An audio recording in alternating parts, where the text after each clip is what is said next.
Korban pelecehan seksual di kantor Komisi Penyiaran Indonesia diperiksa polisi. Polres Jakarta Pusat berkomitmen mengusut tuntas kasus pelecehan seksual di kantor KPI dan akan memeriksa semua yang terkait dengan kasus tersebut. Penekanan dalam kegiatan tersebut, yang pertama adalah, yang paling utama di sini adalah bahwa kami, Polres Metro Jakarta Pusat, merasa prihatin terhadap peristiwa yang dilaporkan oleh korban.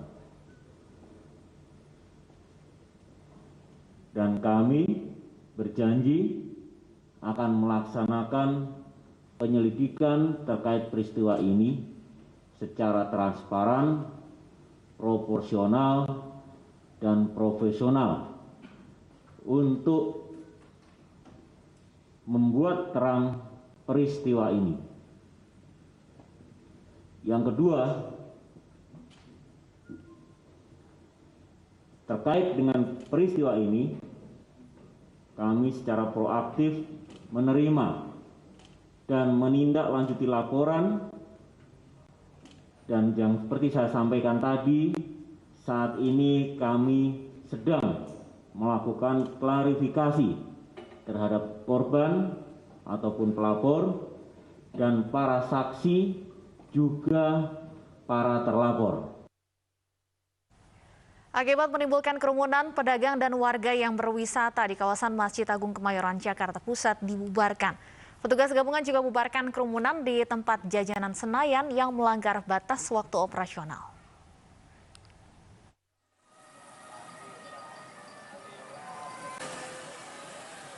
Inilah suasana tempat jajanan di kawasan Masjid Agung Kemayoran, Jakarta Pusat kemarin malam di tengah penerapan PPKM level 3 di ibu kota.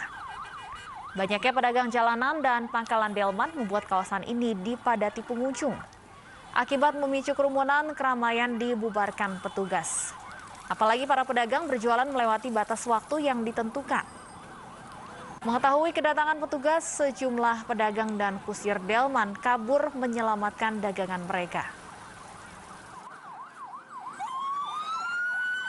Tersebut adalah jangan sampai masyarakat berasumsi bahwasanya pandemi corona di Jakarta sudah habis, padahal belum ya.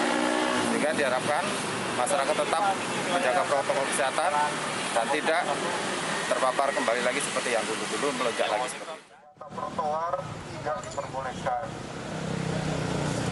Ketertiban umum diatur. Tak hanya di kawasan Kemayoran, razia kerumunan juga digelar petugas gabungan di kawasan Senayan, Jakarta Pusat. Kehadiran petugas membuat pengunjung yang mayoritas remaja serta para pedagang panik. Mereka yang sedang asik makan sate taichan di tempat langsung bergegas membubarkan diri. Petugas lantas mendata dan memberi sanksi tertulis para pedagang yang melanggar batas waktu operasional di tengah pemberlakuan PPKM level 3. Seluruh masyarakat diminta tetap menerapkan protokol kesehatan agar lonjakan kasus COVID-19 tidak terjadi lagi.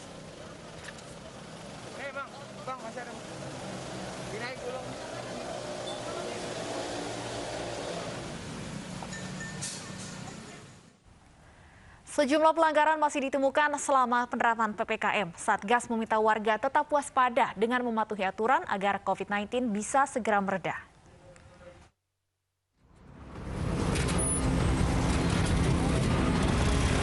Selama penerapan PPKM, petugas menemukan sejumlah kafe dan restoran yang melanggar aturan. Petugas pun tak segan untuk membubarkan kerumunan di kafe yang melanggar jam operasional dan tak membatasi jumlah pengunjungnya. Bahkan sebuah tempat makan nekat menggelar meja dan kursi di atas trotoar yang merupakan hak pejalan kaki dibubarkan petugas. Banyaknya pelanggaran yang terjadi selama PPKM ini diduga akibat euforia warga terhadap adanya pelonggaran yang diberikan pemerintah. Meski dalam sepekan terakhir kasus harian COVID-19 melandai, Satgas meminta agar warga tetap waspada supaya tidak terjadi lagi lonjakan kasus corona. Masyarakat juga harus menyadari bahwa situasinya ini harus tetap kita waspadai. Jadi tidak boleh seolah-olah sudah kembali normal, masih situasinya jauh dari normal, dan evaluasi terus kita lakukan setiap akhir pekan untuk melihat masing-masing daerah ya, kota, kabupaten yang ada di Indonesia ini, sehingga level-levelnya itu sebenarnya ketika ditentukan oleh pemerintah ada standar operasinya masing-masing. Misalnya terkait dengan pembukaan restoran, kemudian tempat usaha ataupun industri atau bahkan pusat-pusat perbelanjaan itu memang masih menggunakan aturan-aturan yang sangat ketat. Sementara itu terkait sanksi pelanggaran PPKM, Pemprov DKI Jakarta membekukan sementara izin operasional Cafe Holy Wing Kemang, Jakarta Selatan.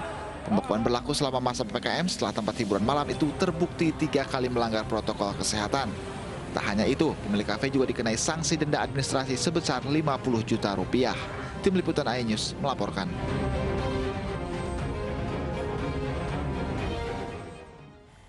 Pemirsa, antrian panjang penumpang terjadi di Stasiun Bekasi, Jawa Barat pagi tadi. Antrian dipicu aturan wajib menunjukkan sertifikat vaksin sebagai syarat menggunakan KRL yang mulai berlaku hari ini. Antrian panjang penumpang KRL terjadi di Stasiun Bekasi tadi pagi. Antrian bahkan hingga mencapai selasar stasiun. Penumpukan ini dipicu aturan sertifikat vaksin sebagai syarat perjalanan bagi penumpang KRL. Masih banyak penumpang yang kesulitan memahami aplikasi Peduli Lindungi sehingga menghambat mobilitas penumpang lainnya.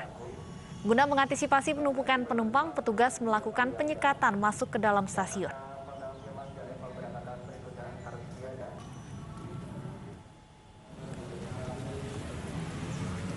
Sementara itu, PT Kereta Api Indonesia mengeluarkan aturan baru bagi penumpang kereta api jarak jauh, lokal maupun jarak dekat aglomerasi. Aturan baru tersebut adalah semua penumpang harus sudah divaksinasi minimal dosis pertama. Peraturan ini efektif berlaku mulai besok. Dengan adanya aturan baru ini, penumpang KRL tidak lagi membutuhkan surat tanda registrasi pekerja atau STRP sebagai syarat perjalanan. Pihak PT KAI Komuter tetap mengimbau para penumpang untuk mematuhi aturan dan protokol kesehatan.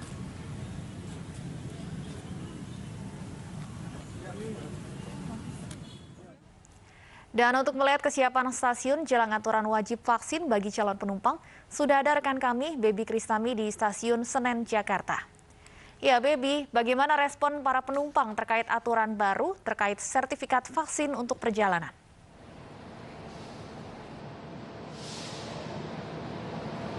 Selamat sore Stefani dan juga pemirsa, memang diketahui PT Kereta Api Indonesia atau KAI mulai esok hari memberlakukan wajib vaksin untuk bagi para calon penumpang kereta api.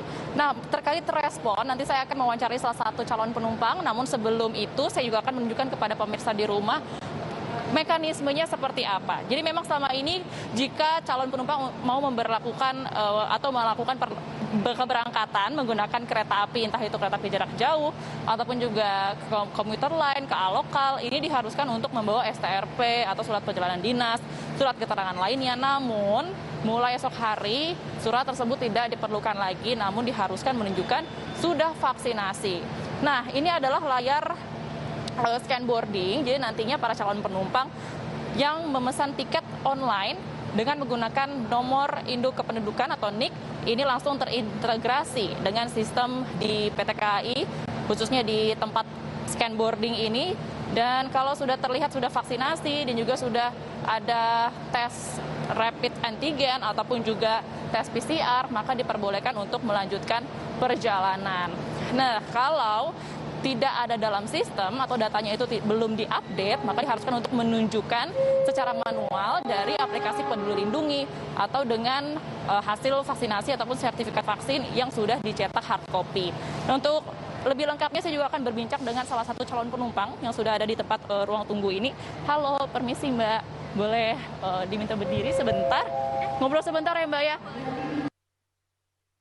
Dari PT KAI, mulai esok hari ini wajib menunjukkan sertifikat vaksin jika ingin melakukan perjalanan menggunakan kereta api. Kalau belum tahu sih sebenarnya belum tahu ada peraturan baru gitu, karena kan baru besok kan mau keberangkatan. Oke, emang nantinya mau berangkat kemana nih Mbak Lili? Purwokerto ya, besok. Nah, ini kan baru tahu Mbak Lili, berarti bagaimana tanggapannya? Ini kan baru tahu Mbak Lili, berarti bagaimana tanggapannya? Sudah vaksin atau belum Mbak? Alhamdulillah udah sih, sampai dosis kedua. Kedua ya. Tanggapannya Mbak Lili sendiri bagaimana dengan peraturan baru ini? Setuju banget sih Mbak, soalnya kan buat apa ya? Oh gitu ya. Oke baik. baik apa saja Mbak persiapannya atau persyaratan yang ada di penjualan tiket dan beli tiketnya melalui online atau offline ini Mbak? Iya, online. Beli tiketnya melalui online atau offline ini, Mbak? Iya, online. Travelog. Nggak boleh. Mbak, lalu apa saja persyaratannya sudah disiapkan untuk keberangkatan besok? Udah, kartu vaksin, terus surat rapid antigen, udah semua. Tiket udah cetak. Oke, berarti sudah siap berangkat besok ya Mbak. Hati-hati di jalan, semoga selamat sampai dengan tujuan. Oke, terima kasih Mbak Li untuk waktunya. Ya pemirsa, PT KAI juga menghimbau bagi para calon penumpang untuk tetap terus menerapkan protokol kesehatan seperti memakai masker secara benar, jaga jarak dalam kereta, dan pastinya untuk juga melakukan tes PCR. Ini berlaku 2 kali 24 jam sebelum keberangkatan dan tes antigen 1 kali 24 jam. Untuk wajib vaksin atau penunjukan sertifikat vaksin ini minimal sudah melakukan dosis pertama vaksinasi. Kembali ke studio, Stefani. Baik, terima kasih Baby Kristami melaporkan langsung dari Stasiun Pasar Senen, Jakarta Pusat. Selamat bertugas kembali. Pemirsa, seorang pengendara motor tewas di jalur wisata Cangar, Mojokerto, Jawa Timur akibat menabrak pembatas jalan. Sementara anak yang diboncengnya mengalami luka parah.